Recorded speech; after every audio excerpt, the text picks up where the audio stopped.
Que le Seigneur Dieu vous bénisse beaucoup. C'est votre humble serviteur, Zoé Mukangala. Si je suis venu aujourd'hui devant vous, je vais partager une expérience ensemble avec vous pendant quelques minutes sur l'expérience de la vie après la mort, l'expérience de l'au-delà. Je sais que cette vidéo va vraiment faire couler beaucoup d'encre. Les autres vont dire, mais est-ce que c'est vrai vraiment? Mais je vous dis, c'est ce que moi j'ai vécu. Moi que vous voyez, je suis né dans une famille très pauvre, mais par la grâce de Dieu, Dieu est venu nous assister. Vraiment, j'ai traversé beaucoup de chemins difficiles. Si c'était à refaire, je pourrais dire à mon Dieu, ne me repasse plus dans ces chemins-là. J'ai beaucoup souffert. Et je suis ici à Matadi pour l'œuvre de Dieu, en train de les servir. C'est ici à Matadi que j'ai connu encore beaucoup de combats de ma vie et que je continue toujours à en connaître. Mais je garde l'espoir parce que mon Dieu est vivant. C'était dans les années 2016, c'était les 16, si je ne me trompe pas, un certain samedi. Vraiment, c'était le matin. J'étais vraiment trop malade, je faisais de la fièvre et il pleuvait. Arrivé le matin, quand je me suis levé, pardon, excusez-moi, je n'étais pas levé. C'était vers le matin là, pendant qu'il faisait déjà presque jour, il pleuvait. Moi, je faisais un rêve. Je faisais un rêve qu'il y avait vraiment un service de funérailles à l'église. Il y avait les cercueils là devant la chaire et je voyais les gens qui pleuraient. Moi, j'ai pensé que c'était un rêve. Et je me suis levé. Quand je me suis levé, j'ai vu qu'il pleuvait. Je me suis dit, bon, il pleut, mais j'avais vraiment de la fièvre. Je me suis encore rendormi. Mais cette fois-là, quand je m'étais rendormi encore, je voyais comme si je montais quelque part. Comme si j'entrais dans une autre dimension. C'est-à-dire, je sentais de l'étouffement. Comme si on m'étouffait ici. Et j'entrais quelque part là où il y avait l'étouffement. Donc, comme si on m'introduisait là où il y avait l'étouffement. Je sentais le souffle me quitter petit à petit. Pas moi-même de crier. Et à un moment donné, je sentais même le contraire. Je sentais que plus je sentais l'étouffement, pas moyen de bien respirer, plus je sentais une douce fraîcheur qui venait de là où je me dirigeais. C'est comme si mon esprit montait comme ça. Mais je ne voyais pas les toitures ni les plafonds de la maison. Mais je voyais comme si je montais. Je peux même pas expliquer ça. Et je sentais une fraîcheur là qui venait vers moi. C'est comme quand vous êtes dans une journée très chaude là. Il fait très chaud. Maintenant, vous entrez dans une salle climatisée.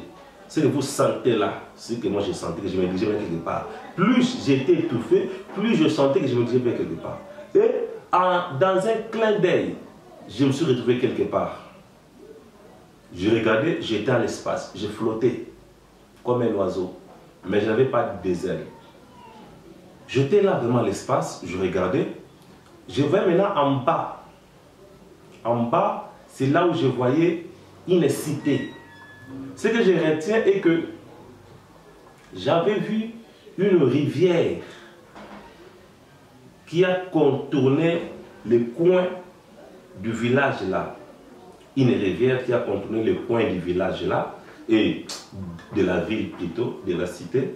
À Kota Zelanga là, j'étais là en l'heure et je vis une cité là en bas.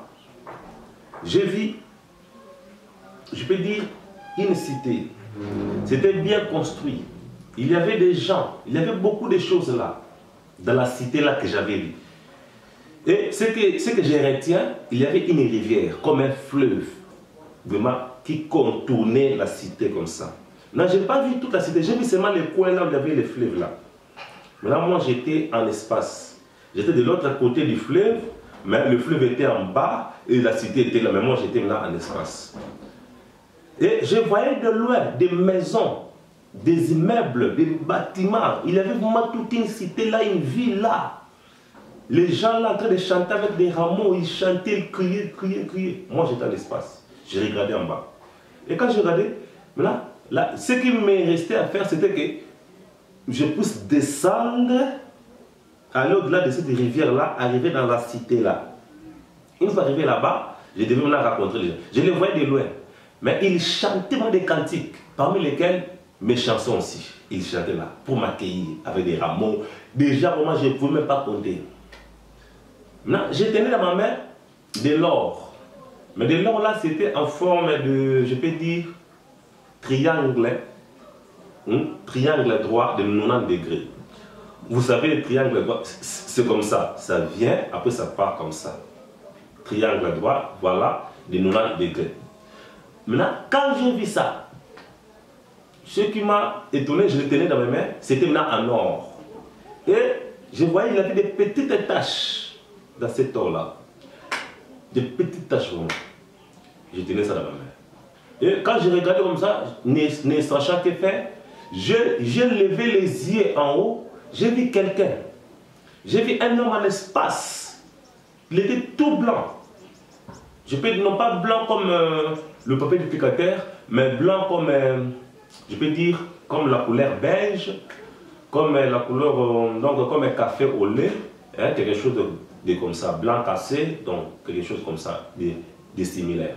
Il était là, et la forme là que j'ai vue, je me rappelle quand j'étais encore à Kinshasa, dans les années 2006 ou bien 2007, pendant que j'ai dormi, non, c'était pas 2007, c'était à, oui, entre 2007-2008, pendant que j'ai dormi au Bouti, à la pharmacie de mon père.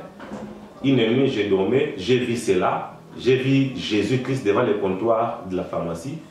Il était blanc cassé, café au lait, les habits, chevelures et la peau, même couleur. Il était devant le comptoir. Je me suis levé, j'ai regardé au comptoir, il n'y a personne. Quand je me suis rendormi, je vis encore la même personne. Il parlait des choses, mais je ne peux pas capter ce qu'il me disait. Maintenant, quand mon esprit était de l'autre côté, et c'est la forme là que j'ai vu ces jours-là, quand j'étais de l'autre côté. Il était là en haut, il m'a regardé, il m'a dit, tu dois descendre, tu dois rentrer plutôt dans le monde des vivants. Car ce que tu as là dans tes mains, c'est ton ministère. Il y a encore beaucoup d'âmes. Les gens que tu as vus là sont les âmes que tu as gagnées dans ton ministère. Il y a encore beaucoup d'âmes qui doivent entrer dans les triangles là que tu tiens pour que tu puisses les amener encore ici. Et j'ai compris que dans mon église, les nombres que j'avais vus là étaient nombreux que les nombres qui sont dans mon église. J'ai compris que partout où je me suis marché, les gens qui m'ont reconnu, les gens qui m'ont salué, il y a d'autres gens que Dieu a fait grâce comme ça. Parce que c'était une foule nombreuse là. Et tu dois encore rentrer dans le monde des vivants. Il y a encore d'autres âmes qui doivent entrer dans ces triangles-là que tu tiens. D'autres âmes que tu dois encore gagner pour que tu puisses les amener encore ici. Mais les gens que tu vois qui chantent là pour t'accueillir, ce sont les gens que tu as gagnés dans ton ministère. Tu dois encore rentrer. J'étais dans l'espace. Automatiquement, quand il a dit ça, je me suis retrouvé retourné directement sur le lit. Il faisait vraiment, il pleuvait. J'ai dit à mon épouse, amène-moi l'agenda, écris ce que je vais te dire. Et elle a commencé à écrire. C'était pas l'expérience que j'ai vécue. Et par là, je comprends que il y a une vie après la mort.